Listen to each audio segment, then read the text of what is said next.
Welcome to Hello Chaos, a weekly podcast exploring the messy and chaotic minds and lives of founders, entrepreneurs, and innovators. Each week, I have the privilege to speak with founders across the spectrum, founders from different industries at various stages, from startups to mature businesses of all shapes and sizes. Our listeners get to hear the real, the raw, the unvarnished viewpoints and stories, getting incredible insights on what it takes to start and scale a business, to become a better founder, a better CEO, or really just a better business leader in their community. Today, we have on our show Kevin Smith. He is the co-founder of For Goodness Sakes out of Columbia, South Carolina. Welcome to the Chaos, Kevin. Good morning, Jennifer. Thanks for Good having me. morning. Well, just start us out. Tell us what inspired you to get involved of starting your own organization, getting into the entrepreneurial fray. What inspired that? Well, I was in the entrepreneurial fray beforehand. What were you And, doing before? I was working with a marketing communications firm that is still around called Ritz Okay. Partners. And we had a long history of a pro bono program for nonprofits and local causes. And that program started in 1999. And every year we adopt around a half dozen or so nonprofits from the upstate of South Carolina and from the Midlands, where I'm located. Okay. And that program really exposed us to nonprofits of all walks of life. And it Can imagine. just was the most fulfilling work that we did all year. It's a pro bono marathon. So we adopt these clients, we onboard them very quickly, and then we have a 24-hour um, blitz of creative Oh, so development it's for like these firms. I call it I come from the agency background too and have Bright Marketing as the agency I founded in 2013. Right.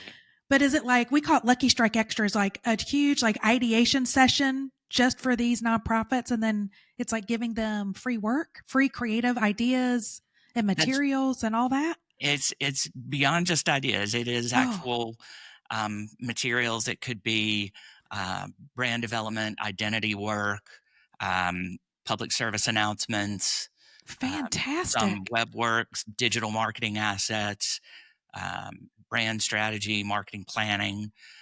So we're in that space for many, many years. Oh, Trying to think. So it's been this will be our 25th wow. create-a-thon coming up in October.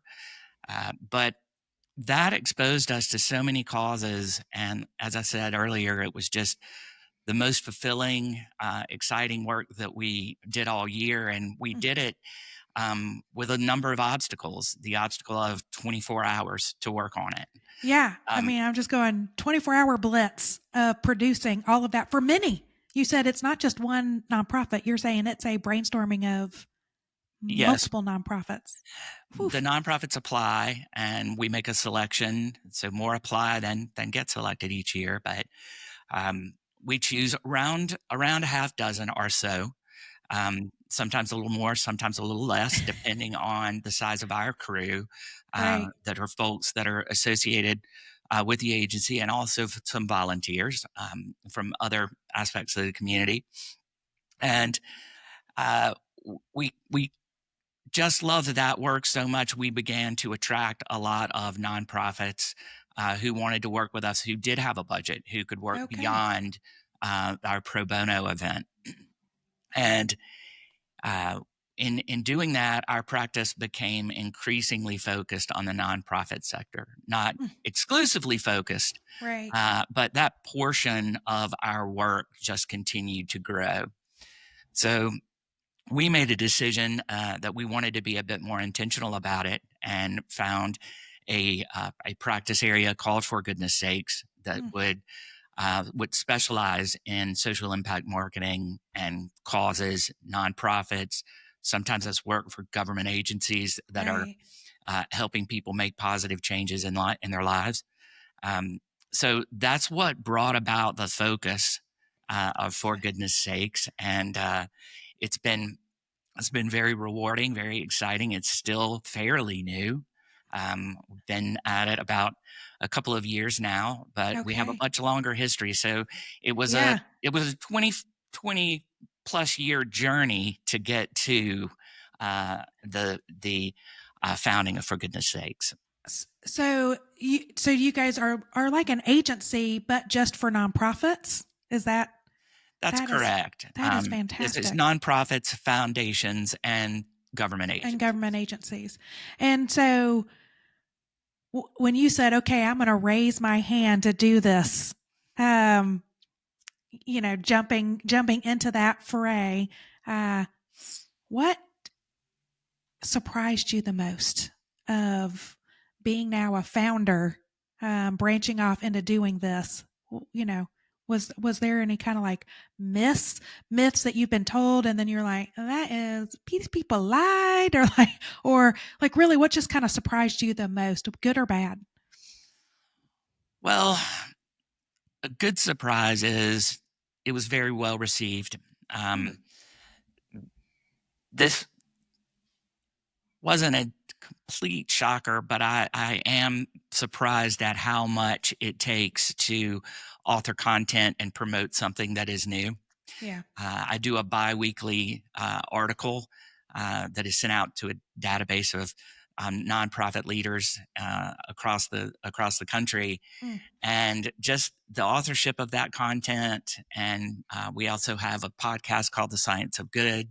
Oh, So love it. doing doing those things that are promoting the business while fun are much more work Yeah. than I ever dreamt, because we hadn't had the firm that I had been part of for many years. We didn't do a lot of self promotion because we were very well established, Right. been around since 1987. I'm fortunate enough to have a strong reputation, at least in locally or Right. across South Carolina. But we wanted a bigger footprint. We wanted a larger pool. We Yeah. wanted a narrower specialization. So that required our own content marketing program. Hey, founders, quick pause in the chaos for something that might just change the way you think about marketing. Quick question. Is your marketing actually working or just making noise? Bright marketing helps founders and CEOs stop guessing and start growing. They're not like most agencies. They don't push cookie cutter campaigns or chase trends. They start with curiosity, the kind that uncovers what's really holding your business back and builds a strategy that actually moves the needle. Because marketing is not a department. It's not an expense. It's a growth engine if you do it right. If your brand feels stuck, scattered, or misaligned, they can fix all that. They are offering a mini brand therapy workshop, a 60-day tune up. Only 5 slots are available. Send an email to hello@gobrightnow.com to grab one of these spots or to learn how their service packages work to help you get clarity, confidence, and real results. Send that email today and write curious in the subject line. Now back to the chaos. Right. And leading that up, I'm shocked at how much more work it actually is than I imagined. I can totally relate, and also like the defining of the brand, and you're thinking, well, we didn't really have to do that with before, and now it's like we've got our own product, our own value proposition, and I call it's like everything that we work with our clients on. It that was kind of a discovery for me of like, oh, this is I can feel now clients' pains a lot more and Sure. relate. To that, and just the content farm is is a little bit more brutal.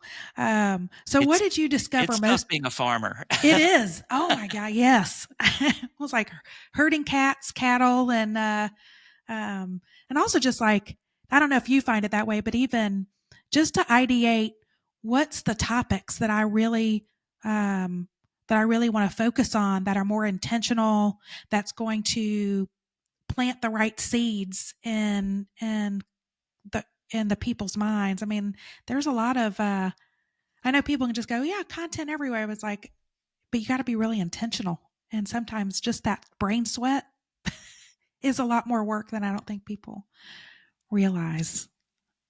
That's right. Did you find that too? Absolutely.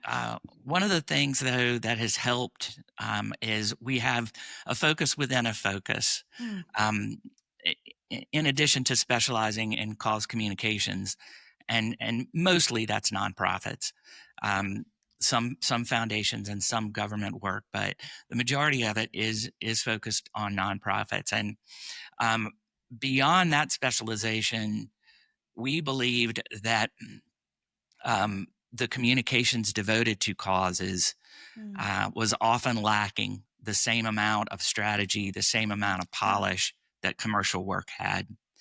And beyond that, 100%. Mm, um, I felt like, I saw these worthy causes uh, working really, really hard, and oftentimes it being almost a losing battle. mhm, Some of the problems that we're trying to solve, be that um, uh, gun safety, for example, right. or trying to find and recruit enough foster parents Mm, to meet the needs of children in in in various regions. But when I looked at those things getting more, the needs growing rather than shrinking, yeah. despite so many good people trying to work for the opposite outcome, and looking at the communications, we just felt that it could be so much better. Oh, the And opportunity is vast.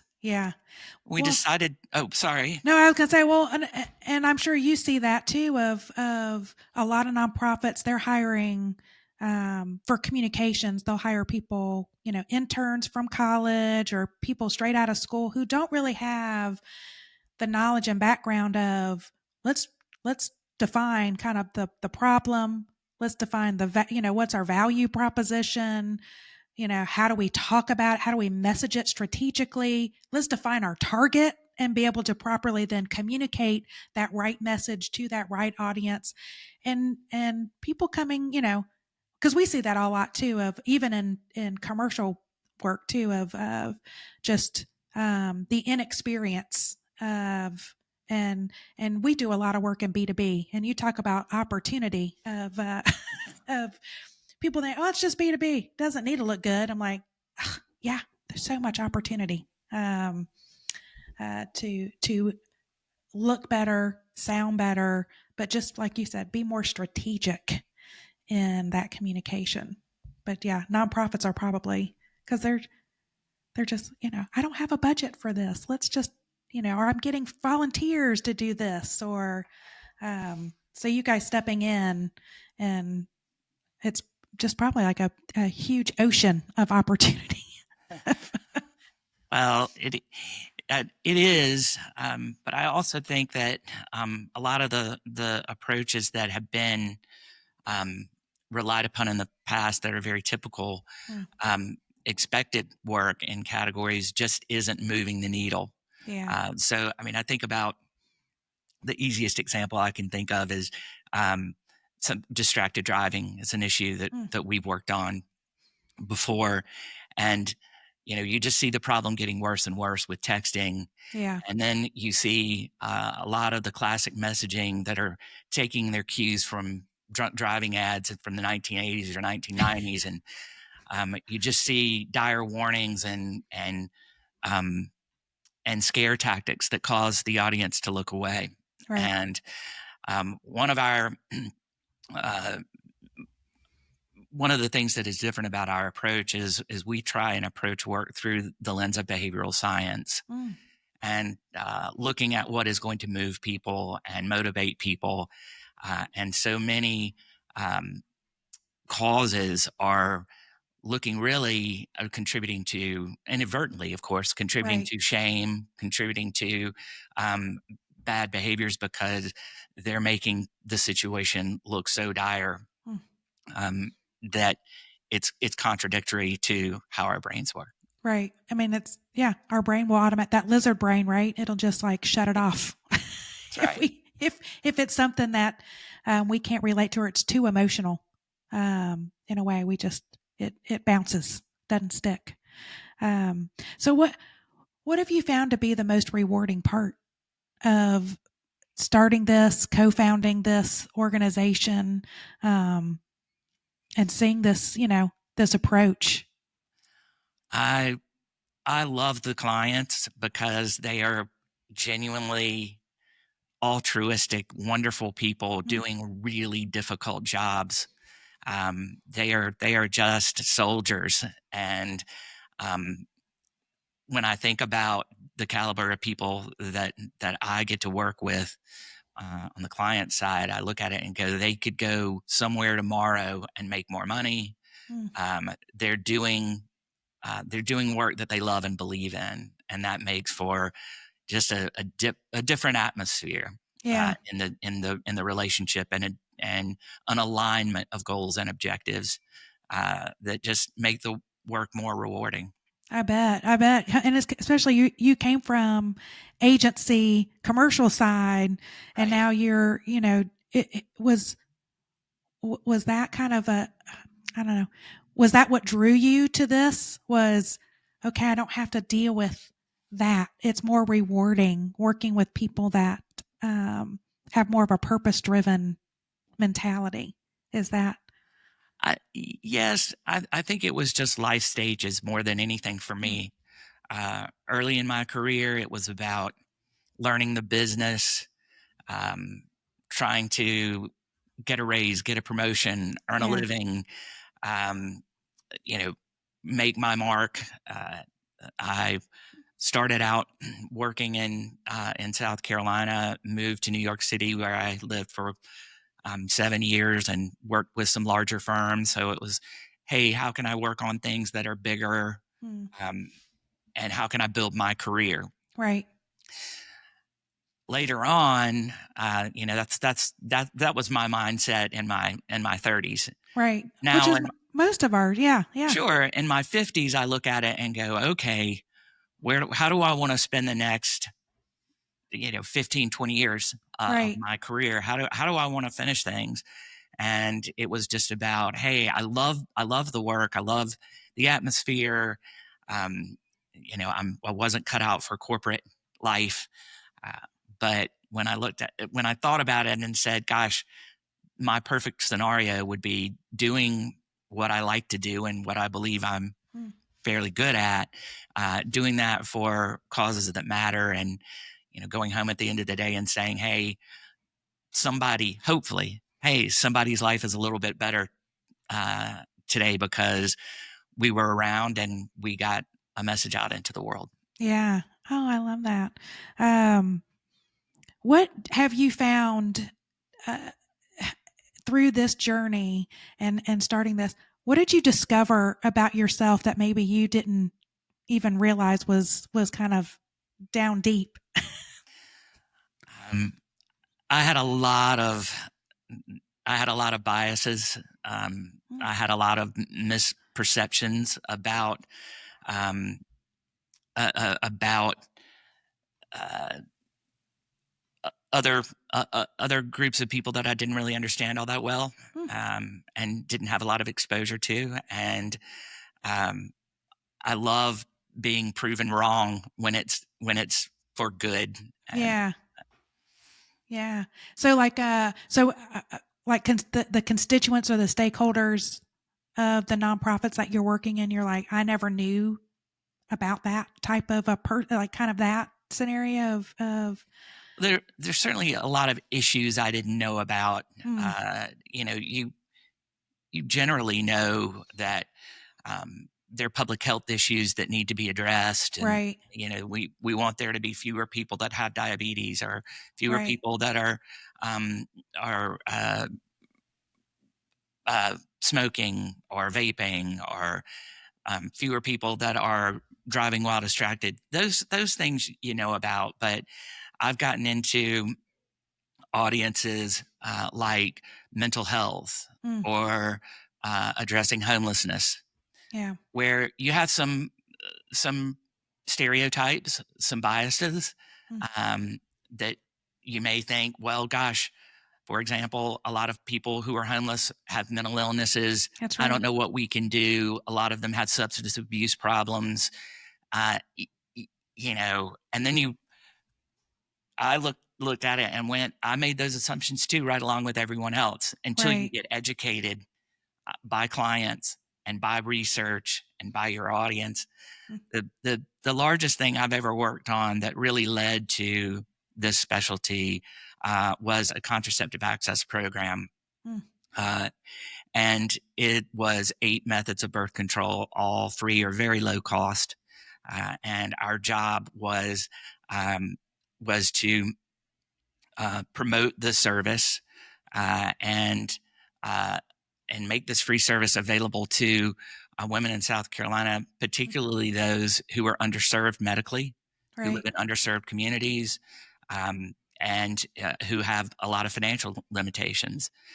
Early on, I knew the goal of the program, which was to reduce unintended pregnancies by 25%. And the thought being, if more children are intended or intentional, Right. a lot of social problems are going to go away on their own. Right. And it seemed like, wow, that was a really smart linchpin issue. But I looked at it and said to my client, I just don't know if we can succeed. I don't know if I can get um, people with a lot of barriers to access. They can't take off work. They don't have Right. reliable transportation. They don't have childcare. They've been mistreated or treated poorly by the medical community. Right. And They're there's fear. intimidating Yeah. practices like here's a clipboard that you have to fill out. Said there's Right. so many barriers there. I just don't know that I can get um, women without a lot of agency to sign up for a medical appointment in the type of numbers that you want. Right. And Just kind of like managing expectations there, right? Of just, yeah, is right, this a lofty goal or is this a realistic goal of you're right. That's, it, it, um, it was I thought a it, wonderful goal, but an unrealistic one most right. probably. But I was proven wrong. That program has resulted in a 58% drop in unintended pregnancies Wow. in the state, and has been accessed by over 560,000 women. So I misspoke that. It's 560,000 women. Wow. Um, Wow. And and so it's 1 in 3 women in the state where I live. So kind of proved to me that um, number one, people, if given the chance and given the right information, people will make smart choices and make yeah. make choices that are right for them. So that was an area where I really underestimated our audience, and those moments are humbling for me. Yeah. Well, and I'm wondering too of, you're sitting there and you're having these conversations though, which are good conversations to be questioning that, to be, challenging those things and then makes you, the team kind of go deeper. Do you think it was, um, maybe those biases or those kind of the questioning of that helped then craft a more unique message? Like you said, you guys are using behavioral science Mm. of you guys kind of broke down maybe the message so that it would be better received, because you're right, I would have gone through that same thought process of, oh, is this even achievable, um and can't, but how do you break that barrier to get that right message in to the right, to that recipient? Because, you know with the right education, people will make it, but it's like, how do you do that? Well, what really informed that was looking at historical messaging, Mm, um, trying to encourage contraceptive access, but a lot of it was um, telling people what they should do, talking down to them, um, shaming them. mm, Uh, it just, there wasn't anything uplifting and empowering, aspirational. Um, it was, we created a campaign called No Drama. mm, It was about avoiding all of the all of the drama that happens when someone finds out that they're pregnant and they didn't intend to be, or didn't want, or Right. don't want to be, and really just kind of heading that off with messaging about empowerment, and it was really different than what had been produced previously. Yeah. So learning from history, it's learning from some of the campaigns that really tell people what they should do or shouldn't do, Mm-hmm. or what they ought to do, how they should behave. Really is comes across so often as talking down to an audience. We Yeah. all know the right things to do. No one thinks that having a steady diet of hamburgers every day for lunch is going to make you a heart healthy individual. Right. But so people don't need reminding of that. People Right. don't need reminding that texting and driving is dumb. They need a reason to say no to that. Right. And that reason uh, needs to kind of circumvent, as you said, that lizard brain. Yeah. So what has been the biggest challenge to you? I mean, you said that you guys formulated or founded, for goodness sake, a couple of years ago, 2 3 years Mhm. ago. What's been the biggest challenge of running the organization? Have you guys faced a big challenge yet? Sure. I mean, we're in some ways we're facing one now with a Oh, lot of government cuts to yeah. social services organizations and nonprofits. Fortunately, we do a lot of work with private foundations Mm, and causes that do have budgets, and and we of course still continue our create-a-thon work for people who can't afford to hire us. yeah. The Um, creative thon. I but love that. that is, that has been a challenge. But I think the biggest challenge for me has been post-COVID workplace Mm, um, expectations and habits. yeah. I celebrate all of the flexibility and of hours and work locations. That is, I enjoy the heck out of it, Right. and so do my colleagues.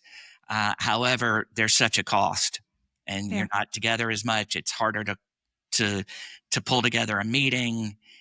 It's harder to have virtual conversations and ideate and whiteboard. I'm not saying you can't do it. It's Uh, just it's not the same. it's not the same, and Yeah. it's harder to have that uh, common culture. Yeah, yeah. We've heard that a lot. I mean, we felt that in the agency, and definitely, I call it people management became kind of um, a post COVID thing, and Chandler's heard us talk about. But also, people change too. I think like Yeah, um, behaviors changed. We've heard that even from some of our commercial clients of um, they had to introduce training to their people of like that dealt with like customers and stuff, patience, and because people became the fuse was much shorter, and how do you overcome abusive language or just short temper? People are just not, even in the agency side, people weren't as kind, whether it's clients or even teammates, just weren't right. being kind to each other, and we've heard that a lot in different industries and verticals, and we felt that. I don't know if you felt that, other than the whole hybrid, or remote working, but we were also got into like the behavior of of Right. managing people differently than we had to relearn a lot of things. Well, it's very difficult to mentor young talent when you're not physically present together. And we work a hybrid schedule, which I enjoy. And every e- every bad outcome has some good outcomes, and sometimes there's the unintended consequences of things. On a positive note, a world that is uh, you know, communicating by Zoom and doesn't Mm. require as much in person time. It's really opened things up for us geographically. Yeah, I yeah, have a client in Washington, D.C., and a client in Los Angeles, and we have a great relationship and have done some nice work together. And I've never been face to face with them in yeah, person. Yeah. And so the technology has allowed that, and that is a blessing, and part of what we're trying to do with the company, which is look at how we can help organizations that are in other parts of the Mm. country. Ha- are there tips or insights that you guys have learned to deal with more of a hybrid and a remote, building a culture, and a better team atmosphere of what you were used to, kind of in the you know pre-COVID? Are there things that you guys have had to incorporate into your? The biggest thing we've tried to do, which is difficult, is um, we have two uh, days where people can choose to work remotely. Mm, You don't have to, but if you want to work from home, or somewhere else, you work from there. For example, I'm a painter. I have an art studio. mm, One day a week, I go to the art studio and do my writing, my content authorship yeah. for the company, and that's just great to kind of be in a different environment and get away and be uninterrupted and quiet. But trying to make sure that when we're together, everybody's together on the same days, Mm, and when we're apart, everybody's apart on the same on the days. That kind of helps, rather than the Sally comes in Tuesdays and Thursdays, and Frank comes in right. Fridays and Mondays.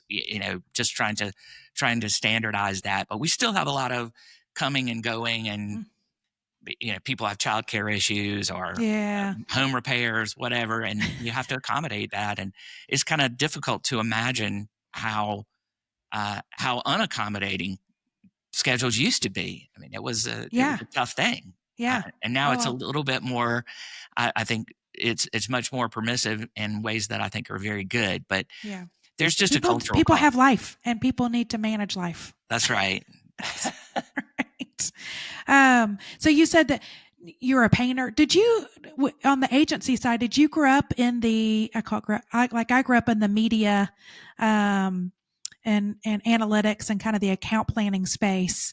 Mhm. Were you more of an account service, or were you in the creative, I side? I started out in account service and moved into account planning. Okay. Um, Okay. so But then you do painting on the side? Like as yeah, a little hobby? Yeah. I'm a that's my painter on the side. Nobody sees my stuff though. Like, yeah. that's my mental health program. That's that's the release. Yeah, mine's I'm also a fan fiction writer in a couple of fandoms that, I have some anonymous, Tumblr blogs and an AO3 account that, no, nobody will find me because, it's not under anything that I write off of. But that's, yeah, you got to have a release. So yours is painting and then writing the content development for Right. for the organization. But yeah, you got to be in the right headspace for that. Definitely. Is there anything? What would be, our listeners would be really surprised to learn about you that's not on your resume? It's not on LinkedIn. Um, what's something that we'd be really surprised to learn about you? Hmm.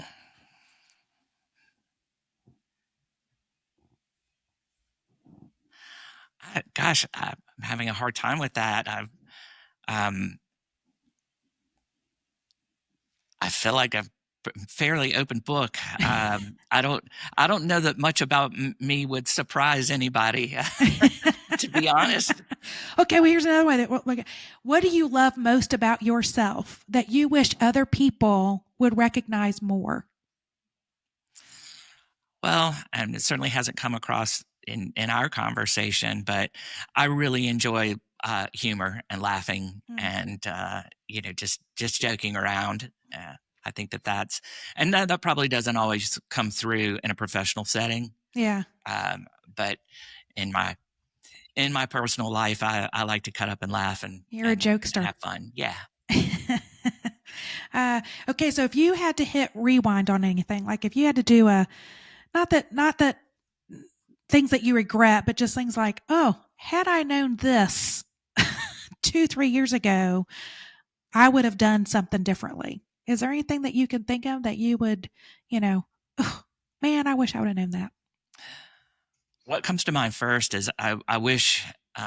we would have put the for goodness sakes flag in the ground earlier, Mm, which is always the mark of a good decision. Gosh, right. why didn't I do this Why 5 not years do ago? this? Yeah.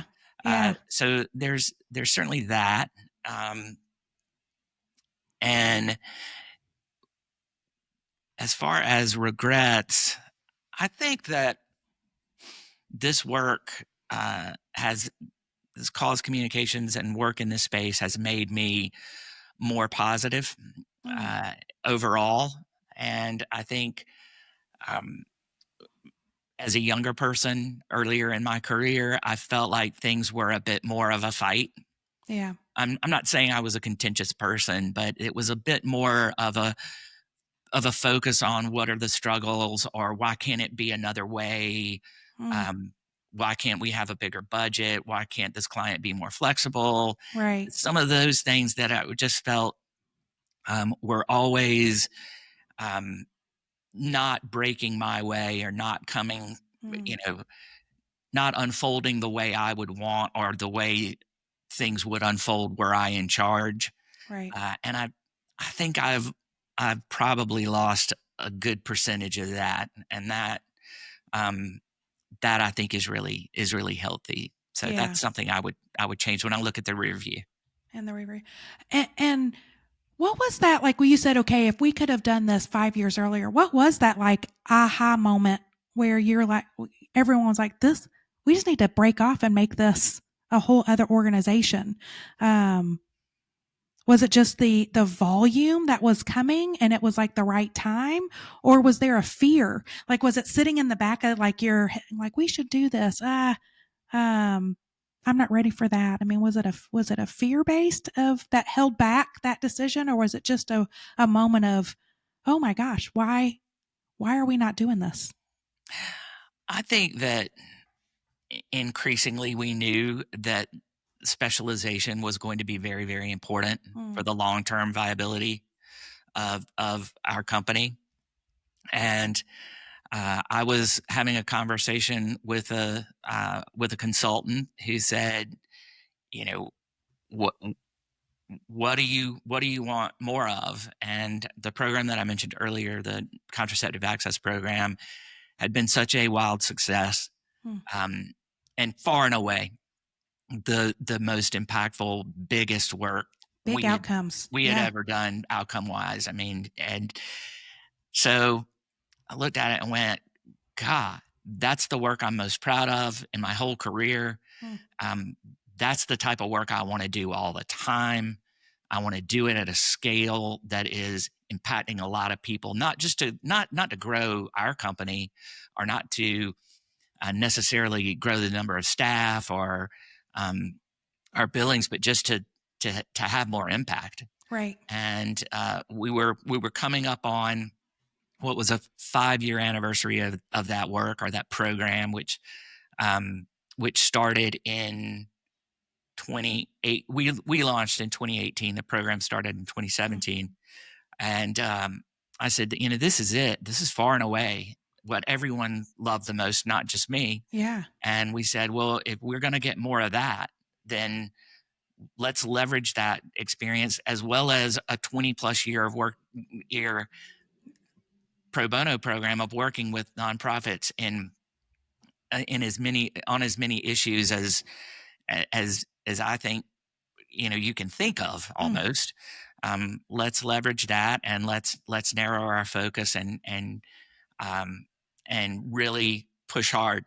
yeah. And so that's how it evolved. So It wasn't a reaction to any demand. It was more of a reaction to a success and going, that's that what we want is more of. that's what we want more. The outcomes and the and it's fun. I mean, we talk about that with clients and especially on the branding side of like, what's the impact you want to have in the world? And I think a lot of people think, oh, that's just in nonprofit space. It's like, no, every brand, every company should have some kind of outcome base vision. Um, the fact that you get to do it like real, like you're changing lives. I hope so. Yeah. All right. So if we met a year from now, um, I come visit you and we go and celebrate something. What would we be celebrating 1 year from now?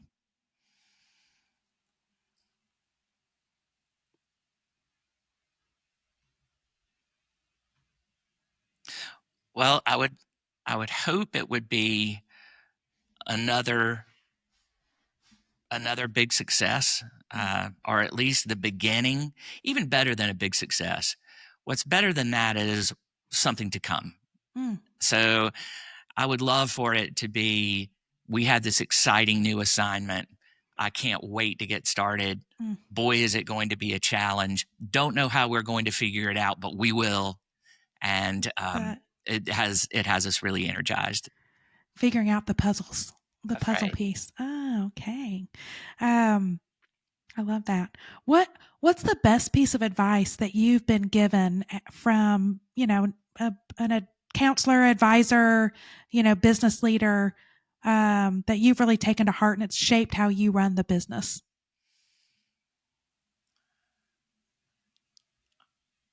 I think that it's been to not shy away from difficult uh, difficult conundrums, difficult Mm, problems to solve, and also uh, that there are a million reasons that something won't work, yeah. and you have to just do it anyway and make it work.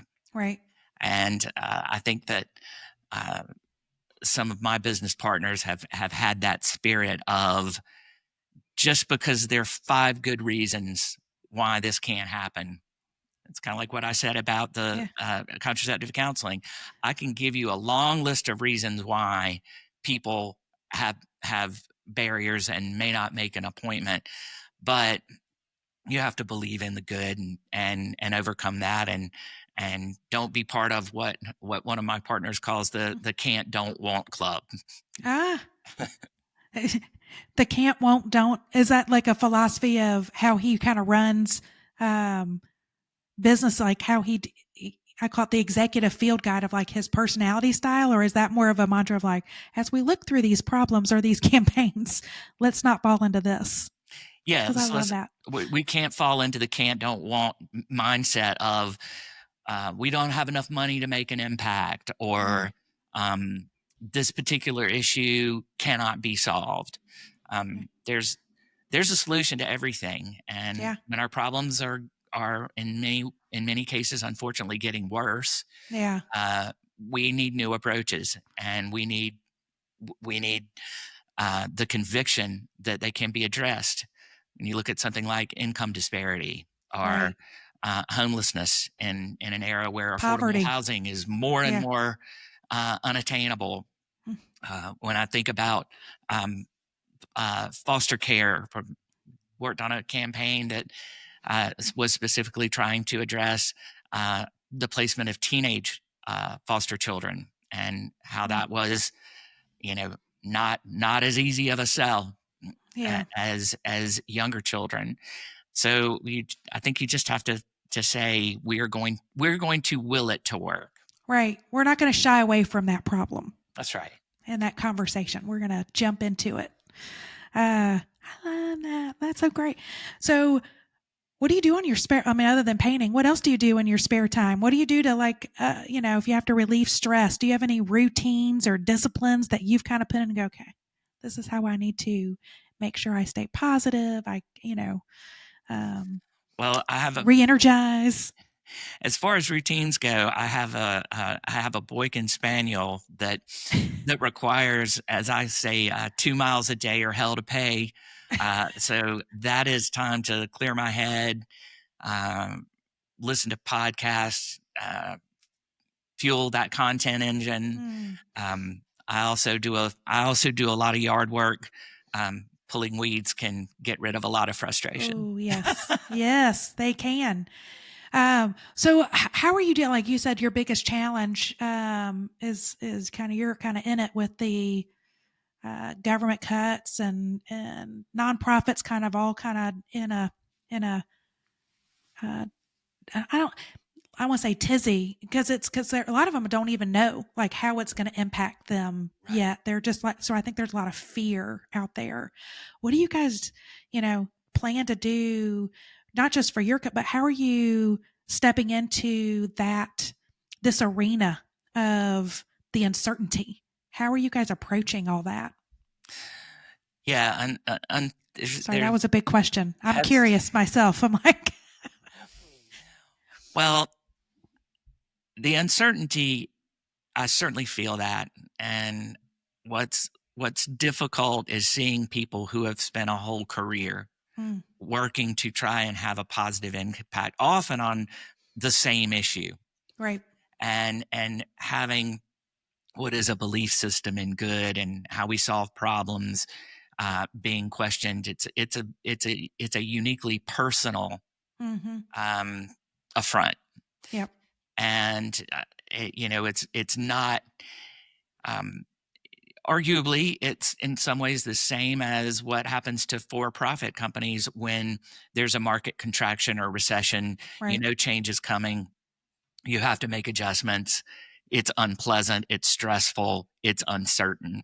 Right. But I try and think to myself, it's all uncertain all the time anyway, and it was before, and it will be again Yep. tomorrow. Yep. Um, Oh, that's a good approach. Yeah. but some a time um, when there's a lot of uncertainty is a time when planning is very important. Reassessing what you do, how you go about it from an operational point of view, Mm, reassessing your communications framework is really essential when you're looking at, hey, we have to make a lot of tough decisions in the months ahead. I, mm. I read something yesterday that more than 40% of nonprofits don't have a strategic plan in place. Oh, no, no. I agree. I would even say most businesses don't have a strategic. They might have a business plan.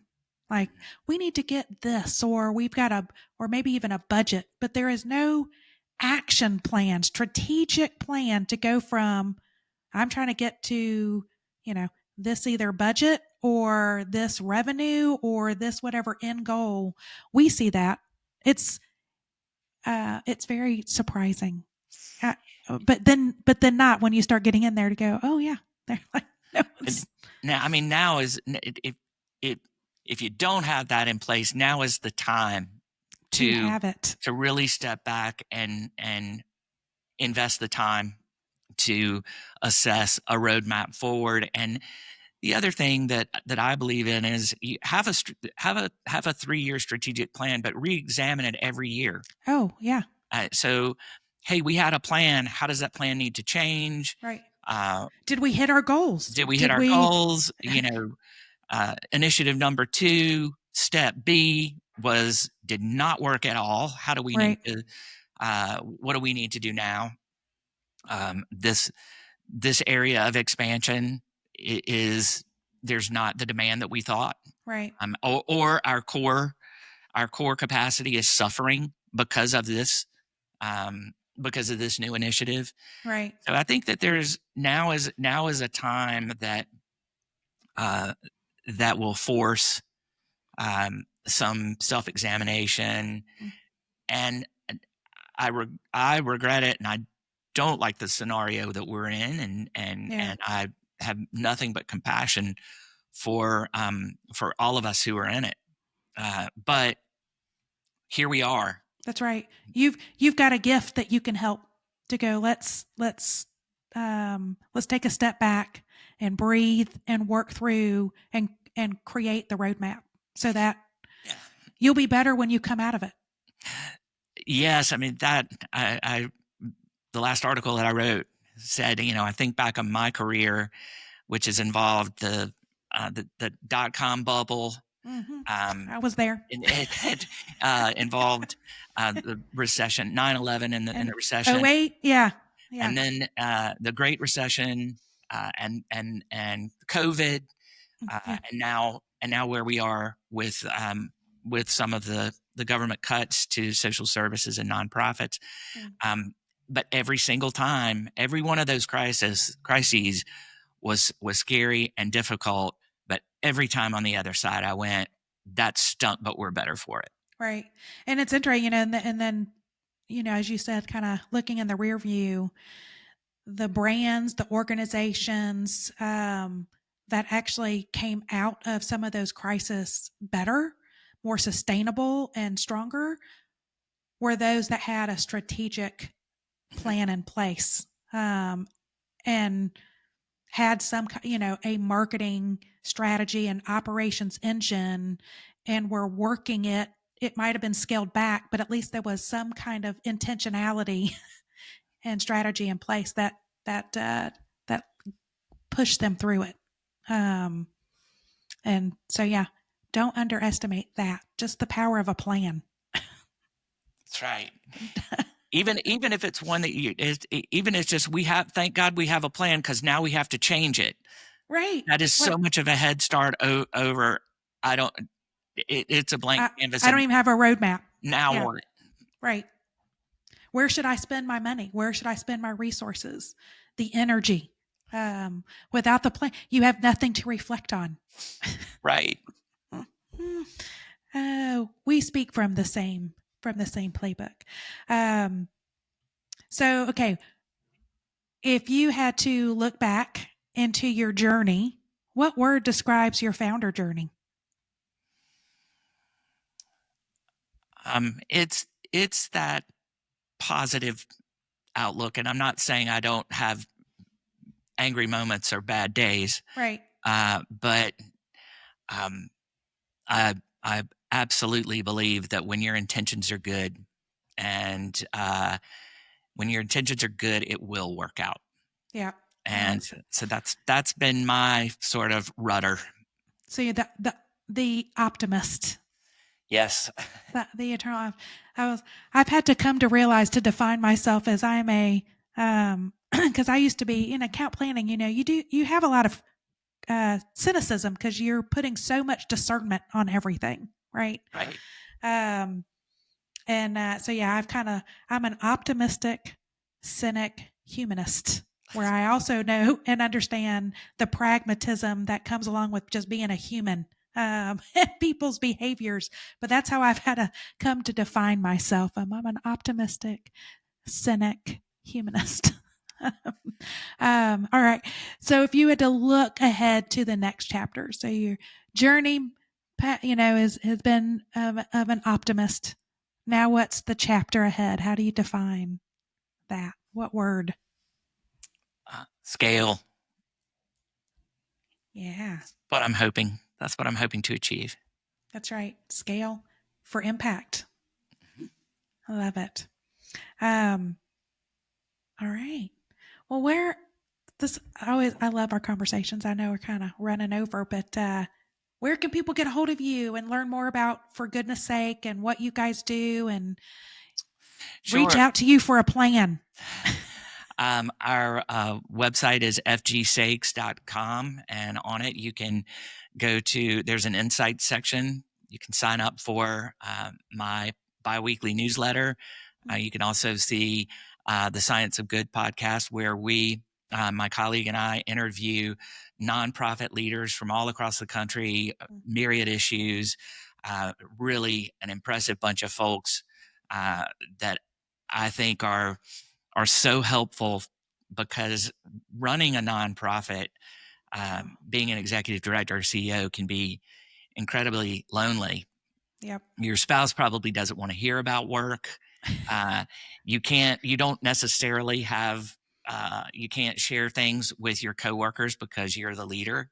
Yep. Um, a trend in nonprofits right now is having co-CEOs with some of the larger nonprofits for that very reason. But our mission with the Science of Good is to let nonprofit leaders learn from one another, because the Yeah. biggest thing that I've taken away is, be it large or small, if it's public health or um, scientific research, whatever the issue, whatever the size, the nonprofit leaders all have the same core sense of purpose, and they Mm-hmm. all have the same struggles. They need a community for So anyway, that themselves. podcast is also on Apple Podcasts as well.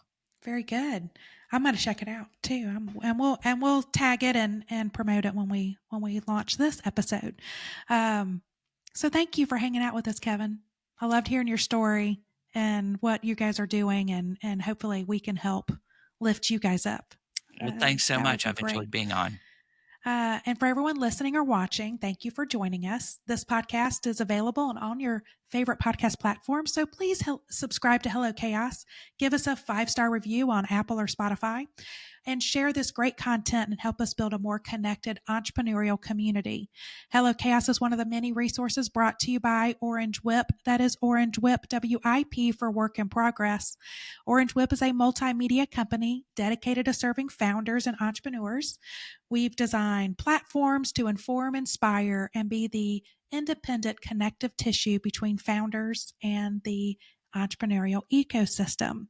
We've done all the hard work for founders, so they only need to go to one trusted place to find the local information they need. If you'd like to be a guest or a sponsor, please reach out to us. Send us an email to hello@orangewhip.com. Thank you for tuning in to Hello Chaos. It is where AHA meets Oh Shit, and we will see you again next week.